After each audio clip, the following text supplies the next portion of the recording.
നമുക്ക് എന്തായാലും ഇറാൻ പ്രശ്നം തന്നെ ചർച്ച ചെയ്യാമെന്ന് കരുതുന്നു. 2025 ഒരു 12 ദിവസത്തെ യുദ്ധമുണ്ട്. അതിനുശേഷം ഈ കഴിഞ്ഞ ഫെബ്രുവരി മുതൽ ഈ വർഷം ഇപ്പോൾ ഫെബ്രുവരി മുതൽ തുടർച്ചയായിട്ട് ഉണ്ടായ യുദ്ധം, അതൊരു മെമ്മോറണ്ടം ഓഫ് അണ്ടർസ്റ്റാൻഡിങ്ങിൽ അവസാനിച്ചു എന്ന് കരുതിയ ഒരു യുദ്ധം, അത് കഴിഞ്ഞ് അതിപ്പോഴും തുടരുന്നുകൊണ്ടേയിരിക്കുന്നൊരു യുദ്ധം. യഥാർത്ഥത്തിൽ അമേരിക്കയുടെ എന്തെങ്കിലും ലക്ഷ്യങ്ങൾ ഇതുവരെ വിജയിച്ചിട്ടുണ്ടോ ഈ യുദ്ധത്തിൽ? ഇല്ല, വന്നിട്ടില്ല. എന്ന് വെച്ചാൽ അതൊരു വളരെ ഇംഗ്ലീഷിൽ പറയാനേ പറ്റുള്ളൂ, it's A very deeply float strategy ആയിരുന്നു. ഒന്നാമത്തെ, അവരുടെ സഖ്യകക്ഷിയായി നിൽക്കുന്ന ഇസ്രായേലിന് ഇസ്രായേലിൻ്റെ താല്പര്യങ്ങളുണ്ട്. ഈ രണ്ട് കക്ഷികളുടെയും താല്പര്യങ്ങൾ കൺവെർജ് ചെയ്യുന്നില്ല അവിടെ. അവർ വളരെ ഡൈവർജൻ്റ് ആയിട്ടുള്ള ഒബ്ജക്റ്റീവ്സാണ് അവർക്ക് രണ്ടും അവിടെ ഉള്ളത്. ഇസ്രായേലിനെ സംബന്ധിച്ചിടത്തോളം പ്രധാനപ്പെട്ട ഒരു കാര്യം, അവർക്ക് ഐഡിയലായിട്ട് ഈ ഇറാൻ എന്നുള്ള ഒരു രാജ്യം ആ പ്രദേശത്ത് ഉണ്ടാകരുതെന്നുള്ളതാണ്. എന്നുവെച്ചാൽ അവരുടെ സിയോണിസ്റ്റ് പരിപാടി അനുസരിച്ച് അവരുടെ സ്വാധീനം ഈ രീതിയിൽ അവർക്ക് വികസിപ്പിക്കണമെന്നുണ്ടെങ്കിലും, ഓൾഡ് ടെസ്റ്റമെൻറ്റിൽ പറഞ്ഞ അതിർത്തികളിലേക്ക് ചെല്ലണമെന്നുണ്ടെങ്കിൽ, അറിയാമല്ലോ അവരുടെ സിയോണിസ്റ്റ് അതിൻ്റെ ഐഡിയോളജിയുടെ ബേസിക് ആയിട്ടുള്ളത് നമ്മൾ ഏതാണ്ട് ഹിന്ദുത്വവുമായിട്ട് കമ്പയർ ചെയ്യാവുന്ന ഒരു ഐഡിയോളജിയാണ് ഗ്രേറ്റർ ഇസ്രായേൽ. അപ്പോൾ അതനുസരിച്ച് അറേബ്യൻ പെനിൻസുല അവരുടെ ഭാഗമാണ്. ഇറാഖ്, സിറിയ, ലെബനൻ ഇതൊക്കെ അവരുടെ ഭാഗമാണ് ഗ്രേറ്റർ ഇസ്രായേലിൻ്റെ. അതിൻ്റെ തുടക്കമാണ് നമ്മൾ കാണുന്നത് ഗാസയിലും വെസ്റ്റ് ബാങ്കിലും. അപ്പോൾ ഈ സൗദി അറേബ്യ അറയ്ക്കുന്നത് എന്തുകൊണ്ടാണ് ഇവരുമായിട്ടൊരു ബന്ധപ്പെടാൻ പറ്റാത്തത്? ഈ പ്രശ്നങ്ങൾ പരിഹരിക്കുന്നതിന് മുമ്പായിട്ട് അവർക്കൊക്കെ ഇപ്പോൾ മനസ്സിലായി ഇത് വയലൻസ് യൂസ് ചെയ്യുന്നതിന്, ഡിപ്ലോയ് ചെയ്യുന്നതിന് ഒരു ലിമിറ്റുമില്ല ഇസ്രായേലിന്. പക്ഷെ അത് അവരെ സംബന്ധിച്ചിടത്തോളം നിലനിൽപ്പിൻ്റെ കൂടി യുദ്ധമല്ലേ? കാരണം അവരുടെ ആർഗ്യുമെന്റ് എന്ന് പറയുന്നത് ഞങ്ങൾക്ക് ചുറ്റും ഞങ്ങളെ ഇല്ലാതാക്കാൻ വേണ്ടി പലസ്തീനിയൻ പ്രശ്നത്തിലൂടെ നമ്മൾ കൂടാരമാണ്. പലസ്തീനിയൻ പ്രശ്നത്തിൽ കിടക്കുകയാണ്. അതൊരു വേറൊരു രീതിയിൽ ഒന്നിലോട്ട് നമ്മൾ ചാടിപ്പോവുകയാണ്. ഇപ്പം ഇറാൻ്റെ നമ്മൾ തുടങ്ങിയതേ ഉള്ളൂ. ഏതായാലും ഇറാനിൽ തന്നെ നമുക്ക് ചർച്ച അവിടെ നിന്ന് തുടരാമെന്ന് കരുതുന്നു. ഇറാനിൽ തന്നെ അങ്ങനെ വരികയാണെങ്കിൽ അവരുടെ കണക്കുകൂട്ടലുകൾ, ഈ അമേരിക്കയെ സംബന്ധിച്ചോളം ഒരു റിവെഞ്ച് മെൻറ്റാലിറ്റി ഉണ്ട്. ഈ ഇസ്ലാമിസ്റ്റ് വ്യവസ്ഥിതി അവിടെ വന്നത് അന്ന് തൊട്ട് തുടക്കം ഉണ്ടായതാണ്. ഇത് ഇറാനിയൻസും അറിയാം ഏതെങ്കിലും ഒരു ഘട്ടത്തിൽ ഒരു സംഘടനം വേണ്ടി വരും. അപ്പം 47 വർഷത്തെ തയ്യാറെടുപ്പാണ് അവരുടെ പിറകിലുണ്ടായിരുന്നത്. അത് ഈ ഇന്നത്തെ നിമിഷം വരുമെന്നുള്ളത് കണക്ക് കൂട്ടിക്കൊണ്ട് അന്ന് തൊട്ടേ തുടങ്ങിയിട്ടുണ്ട്. ഇപ്പം വധിച്ച അയത്തോള ഖമനയില്ലേ, അവരുടെ സുപ്രീം ലീഡർ, അദ്ദേഹത്തിന് ഒരു കൈ ഉപയോഗിക്കാൻ പറ്റില്ലായിരുന്നു. ആരും ശ്രദ്ധിച്ചിട്ടുണ്ടോ എന്തോ, ഷോളിൻ്റെ അടിയിലിട്ടേക്കുമായിരുന്നു. ഇമാഷിയേറ്റഡ് ആയിട്ടുള്ള ഒരു ലിംബാണ്, ഒരു കൈ ഉപയോഗിക്കാൻ പറ്റില്ലായിരുന്നു. അന്ന് റെവല്യൂഷൻ നടക്കുന്ന സമയത്ത്, ഞാൻ ഇറാൻ ഹാൻഡിൽ ചെയ്യുന്ന ഒരു സമയമാണ്, റെവല്യൂഷൻ നടക്കുന്ന സമയത്ത് അവിടുത്തെ പ്രധാനപ്പെട്ട വിപ്ലവകാരികൾ എല്ലാം റിലീജിയസ് ഫിഗേഴ്സ് ആയിരുന്നു, അയത്തോളമാരും അങ്ങനെ എല്ലാവരും. അവരുടെ ഒരു അസംബ്ലി, ഒരു 10-15 ഏറ്റവും വലിയ പ്രമാണികളുടെ ഒരു അസംബ്ലി നടക്കുന്നു എന്നുള്ളത് CIA വിവരം കിട്ടിയിട്ട് അവർ ആ മേശയുടെ താഴെ ഒരു ബോംബ് വെച്ചു. ആ ബോംബിൽ ഏതാണ്ട് അവരുടെ റവല്യൂഷണറി കൗൺസിലിലുള്ള ഏറ്റവും വലിയ പ്രമാണികൾ എല്ലാം മരിച്ചു. അയത്തോള ബെഹഷ്ടി ഇങ്ങനെയുള്ള വളരെ വലിയ, അതായിരുന്നു ഇമാം ഖൊമനിയുടെ കാഴ്ചപ്പാടിൽ ഏറ്റവും അദ്ദേഹം കണ്ണുവച്ചിരുന്ന വ്യക്തിയാണ് നിർമ്മാർജ്ജനം ചെയ്തു. അപ്പോൾ അമേരിക്കയ്ക്ക് അന്ന് ഇപ്പം ചെയ്യുന്ന പോലെയുള്ള ഒരു ചിന്താഗതി തന്നെയായിരുന്നു അതും അവിടെ.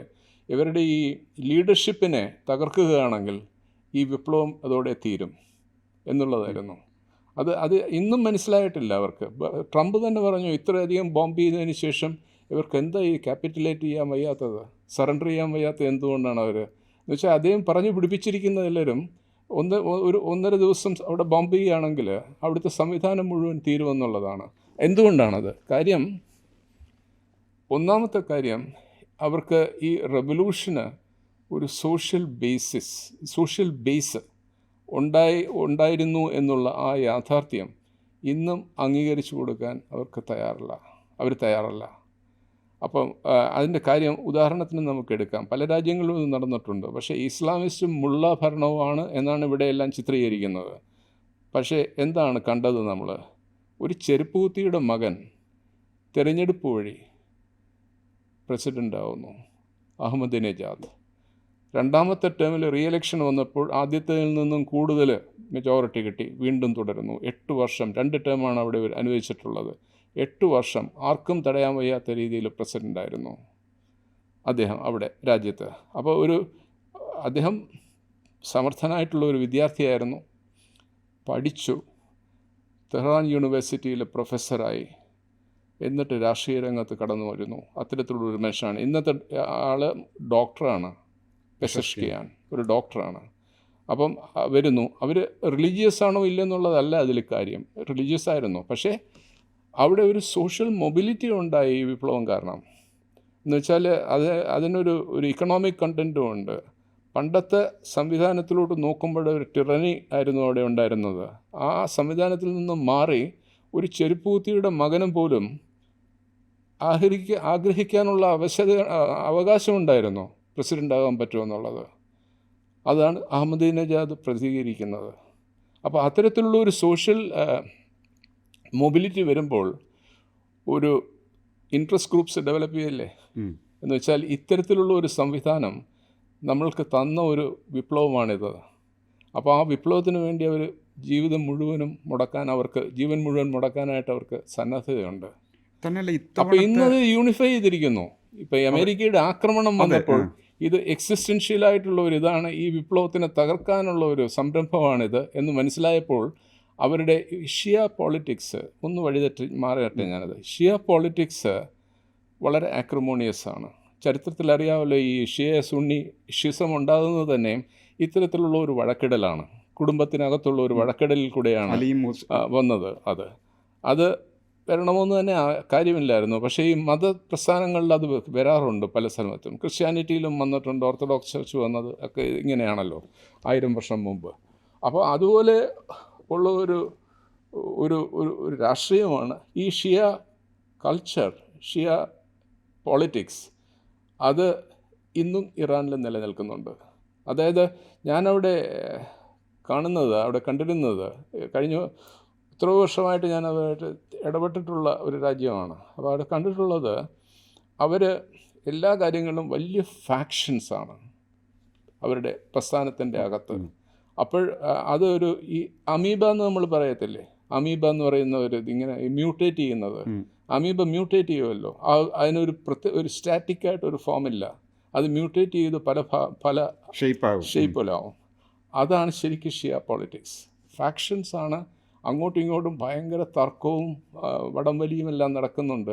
അപ്പോൾ ഔട്ട്സൈഡിൽ നിന്ന് നോക്കുന്ന സമയത്തേക്ക് ഇതൊരു വളരെ ഫ്രജൈലായിട്ടുള്ള ഒരു സിസ്റ്റമായിട്ട് തോന്നും. അപ്പോൾ ഇതിനൊരു ചെറിയൊരു തള്ളു കൊടുത്താൽ ഇതാകെ തകരും എന്നുള്ളതാണ്. പക്ഷേ അവർ മ്യൂട്ടേറ്റ് ചെയ്തിട്ട് ഇത്തരത്തിലുള്ള ഒരു ഘട്ടം വരുമ്പോൾ അതൊരു സോളിഡ് റോക്കായിട്ട് മാറുകയാണ്. അതായത് ഇത്തവണത്തെ അമേരിക്കൻ ആക്രമണം അല്ലെങ്കിൽ അമേരിക്കൻ ഇസ്രായേൽ ആക്രമണം ഫലത്തിൽ ഇസ്രായേൽ അമേരിക്കയൊക്കെ വിചാരിച്ച പോലെ റഷീമിൻ്റെ കൊളാപ്സ് അല്ല, മറിച്ച് അതിൻ്റെ ശാക്തീകരണമാണ് നടന്നത് ഇത്തവണത്തെ യുദ്ധത്തിൽ. ഞാനിത് I am not bragging, but I will tell you, ഇത് യുദ്ധം തുടങ്ങുന്ന സമയത്ത് ഞാനൊരു ദിവസം ഇവിടെ അക്കാലത്ത് വരാൻ ഇടയുണ്ടായി. ഏഷ്യാനെറ്റിലൊരു ചർച്ചയ്ക്ക് അവരെന്നെ വിളിച്ചു. ഈ കാര്യത്തിൽ വിളിച്ചിട്ട് ഞാൻ ഒറ്റയായിരുന്നു. അവരെല്ലാം പറയുന്നത് 2 ദിവസത്തിനുള്ളിൽ ഇറാൻ തകരാൻ പോകുമെന്ന്. ഞാനന്ന് പ്ലീഡ് ചെയ്തു, ഇത്തരത്തിലുള്ള നിഗമനങ്ങളിലോട്ട് പോകരുത്, നിങ്ങൾക്ക് ഇറാനെ അറിയില്ല, അവരിത് പിടിച്ചു നിൽക്കും, അവസാനം ഇതെങ്ങനെ വരുമെന്ന് കണ്ടറിയേണ്ടിയിരിക്കുന്നു. ഇന്നലെ മെനയാന്ന് ഒരാൾ ആ വീഡിയോ റെക്കോർഡ് ചെയ്തു. അയാൾ പറഞ്ഞു എനിക്ക് കൊണ്ട് തരാമെന്ന് പറഞ്ഞു. എനിക്ക് അവർ ഒരു 10 മിനിറ്റിൻ്റെ ക്ലിപ്പിംഗ് സമയം തന്നു ഏഷ്യാനെറ്റ് സംസാരിക്കാനായിട്ട്. അതിൻ്റെ ക്ലിപ്പിങ് പുള്ളിയുടെ കയ്യിലുണ്ട്, പുള്ളി റെക്കോർഡ് ചെയ്തെന്ന് പറഞ്ഞു. പുള്ളി പറഞ്ഞു അക്ഷരാർത്ഥത്തിൽ സാറ് പറഞ്ഞ കാര്യമാണ് നടന്നിരിക്കുന്നതെന്ന്. അത് ഇവിടെ നമ്മൾ എന്തുകൊണ്ടാണ് ഇത് വന്നത്, ഇവിടെ ചെയ്യുന്നത് CNN പറയുന്നതും ന്യൂയോർക്ക് ടൈംസ് വായിക്കുന്നതും അതിൽ നിന്നെല്ലാം ഉള്ള നിഗമനങ്ങളാണ്. അവർ ഇമ്പോസ് ചെയ്യുന്ന തോട്ട് പ്രോസസ്സാണ്. നമ്മൾക്ക് സ്വാതന്ത്ര്യം കിട്ടിയിട്ടുണ്ടെങ്കിലും നമ്മളുടെ ചിന്തയിൽ സ്വാതന്ത്ര്യം ഇല്ലല്ലോ. ഇൻഫർമേഷൻ ഓർഡർ താങ്കൾക്ക് എന്നെക്കാട്ടി അറിയാവുന്നതാണ്. ഇൻഫർമേഷൻ ഓർഡർ വളരെ അൺജസ്റ്റാണ് അല്ലേ. അപ്പോൾ അത് കാരണമുള്ള ഒരു ഇതാണ് വന്നിരിക്കുന്നത്. അപ്പോൾ അവിടെ ഇറാനിൽ നടന്നത് ഇതാണ്, റെവല്യൂഷണറി അപ്സർജ് വീണ്ടും പ്രത്യക്ഷപ്പെട്ടിരിക്കുകയാണ്. അതായത് ഈ വിപ്ലവം അപകടത്തിലാകുന്നു. അപ്പോൾ നമ്മൾ ഒന്നിക്കണം. നമ്മളുടെ പ്രശ്നങ്ങൾ നമുക്ക് പിന്നെ കൈകാര്യം ചെയ്യാവുന്നതാണ്, പക്ഷേ ഒന്നിക്കണം, ഈ വിപ്ലവം തകരരുത് ഇത് നമ്മൾക്ക് വളരെ ആവശ്യമുള്ള ഒരു ഇതാണ് ഇറാൻ്റെ നിലനിൽപ്പിന്. അപ്പോൾ അങ്ങനെയുള്ള ഒരു ഇത് വന്നപ്പോഴത്തേക്ക് ഈ ഈ വലിയ ബോംബുകളും അതുമെല്ലാം കൊണ്ടുവന്ന് ടണലിലെല്ലാം ഇട്ട് ഇതൊക്കെ ആക്കിയതുകൊണ്ട് ഒരു നേട്ടവും ഇല്ല അവിടെ. അതിനെ കീഴടക്കാൻ പറ്റുന്നില്ല. ഇപ്പോൾ ഇറാനിൽ നടക്കുന്നത് ഇവിടുത്തെ പത്രങ്ങളിലൊന്നും വരാത്ത ഒരു ഇതാണ്. എൻ്റെ ഒരു സുഹൃത്ത് അവിടെ നിന്ന് പറയുമായിരുന്നു, വൈകുന്നേരം പണി കഴിഞ്ഞാൽ ഓഫീസിലും മറ്റിടങ്ങളിലും എല്ലാം പ്രവർത്തിക്കുന്ന ആളുകൾ വീട്ടിൽ വന്ന് ഭക്ഷണവും കഴിച്ചിട്ട് അവരുടെ മോട്ടോർ സൈക്കിളിലും കാറിലും തെരുവിലേക്ക് ഇറങ്ങുകയാണ്, മുദ്രാവാക്യങ്ങളും വിളിച്ചുകൊണ്ട്. ആരും സംഘടിക്കുന്നതല്ല, സംഘടിപ്പിക്കുന്നതല്ല, സ്വാഭാവികമായിട്ടുള്ള ഒരു ഇതാണ്. അവരുടെ അന്നത്തെ ദിവസത്തെ പരിപാടി കഴിഞ്ഞതിന് ശേഷം വിപ്ലവത്തിന് പിന്താങ്ങുന്നതിനായിട്ടുള്ള അവരുടെ കോൺട്രിബ്യൂഷനാണിത്.